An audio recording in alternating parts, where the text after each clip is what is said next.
오늘은 중국 역사상 최악의 간신, 당나라 이인보와 비교되는 고려의 간신, 임견미에 대해 알아보려고 합니다.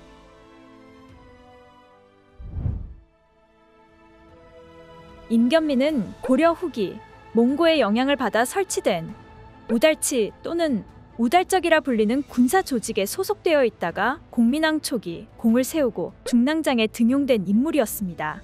첫 번째 홍건적의 침입이 평정되고 2년이 흐른 뒤 홍건적 20만 명의 대군세가 고려를 재차 침공하여 개경을 함락시키자 공민왕은 안동까지 몽진을 가야 했고, 이 시기 나주 도병마사 직을 수행하던 임견미가 공민왕을 호종하는데, 공민왕의 몽진 행렬이 지금의 경기도 광주, 경안역에 이르자 임견미는 고위 관료들인 제추들에게 적이 이미 개경에 들어왔으니 임진강 이북은 우리 땅이 아닙니다.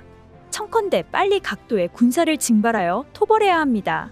라고 주장해보았지만 고위 관료들은 임견미의 주장을 거부했습니다. 고위 관료들에게 거부당한 임견미는 울며 공민왕에게 간언하는데, 공민왕은 임견미의 말대로 각도에 군사를 징발해 20만 명을 확보하는 데 성공하고 3개월 만에 개경을 탈환에 성공하면서 개경으로 다시 돌아갑니다. 홍건적이 평정되고 공민왕이 개경으로 돌아왔을 때 임견미는 호종의 공로를 인정받아 1등 공신으로 책봉되며 여러 관직을 거쳐 거듭 승진하게 됩니다.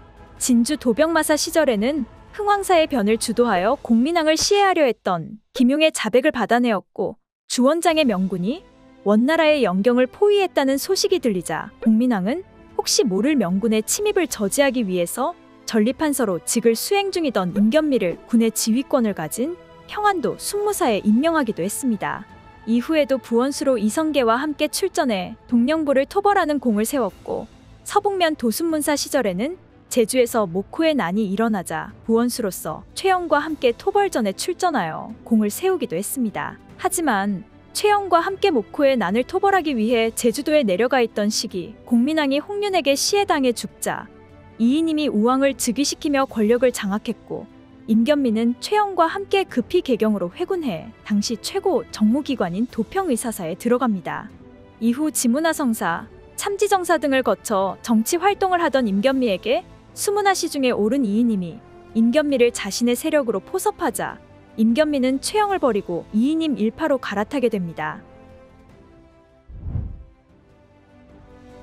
임견미는 공민왕 때까지 최영의 일파로 활동하며 고려를 위해 충성하던 신하였으나 우왕 때 설치된 내제추에 임명되고 이이님의 권세를 믿고 권력을 휘둘렀으며, 왕이 호출하여도 병을 핑계로 무시하고 재차 호출해야 왕에게 갈 정도로 교만해져 갔는데, 당시 우왕이 설치한 내제추는 별청제추라는 명칭으로도 불렸으며 도평의사사가 국가 중대사를 결정했지만 구성원이 점차 많아지자 정책의 결정이 어렵다는 것을 명분으로 왕권 강화를 위해 만들어진 것이었습니다.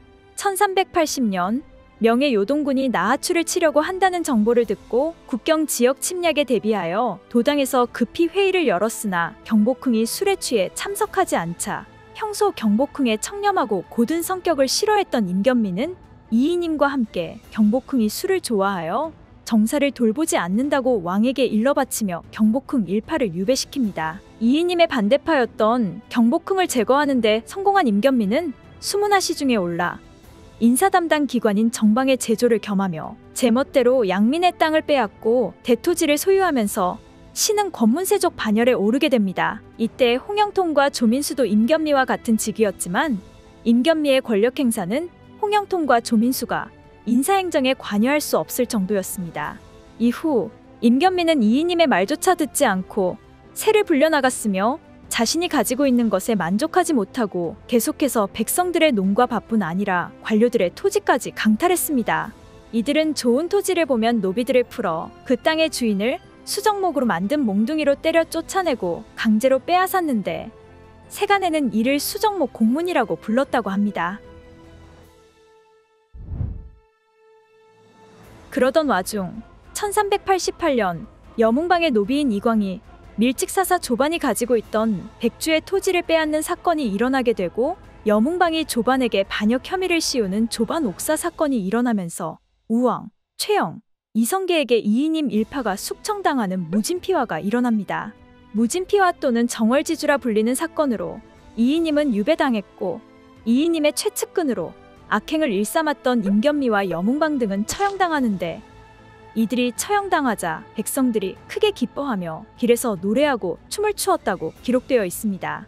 고려사 임견미에 대한 기록에 따르면 고려 조정에서는 전민변정도감을 설치해 임견미 등이 탈취한 땅의 현황을 조사하면서 임견미와 그의 사돈인 여문방, 도길부 등이 멸문지화를 당해 첩이나 딸들까지 관비가 되었다고 하며 연좌돼 처형된 사람만 1,000명을 넘었다고 합니다. 당시 임견미는 전국의 토지를 불법적으로 수탈하고 양민을 노비로 삼았는데, 산과 강을 경계로 하는 봉건영주 수준의 토지와 노비를 보유하면서 원성의 하늘을 찔렀다고 전해지고 있습니다. 고려사에서 임견미를 평가하기로는 임견미는 성품이 시기가 많고 음흉하였으나 말재주가 있었으므로 세상 사람들은 그를 당나라의 최악의 간신 이인보에 견주었다.